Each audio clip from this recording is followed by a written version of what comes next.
In the developing world, land is life. A widow's land is her family's primary source of food, income, shelter, security, savings, and standing in the community. At the same time, her land is a highly coveted asset that attracts the attention of violent criminals. And those violent criminals leverage their superior strength to violently tear these women and children from the homes they live in and the land they depend on for survival. In the absence of intervention, 1 in 3 widows in Uganda will lose their home.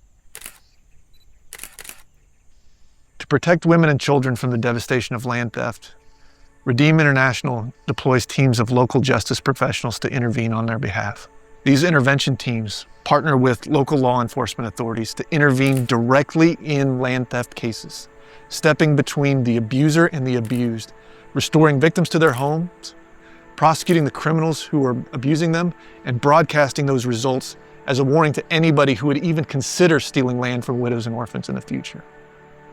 We focus on individual cases because we know that law enforcement leads to deterrence, deterrence leads to safety, and safety leads to prosperity. Land theft is an economically motivated crime. These people aren't heroes, they're cowards. And what that means is that people will steal land from a widow or an orphan if, and only if, the promise of reward, the promise of profit, exceeds the risk of punishment. And every time we put a widow and their family back in their home, what we're telling those would-be land thieves is that this is no longer profitable. And every time we put one of these guys in jail and he walks away in cuffs, we're telling everybody who even considers stealing land from a widow and orphan that this is a high-risk activity that they don't want to engage in. And when the risk finally comes to exceed the rewards, behavior changes dramatically.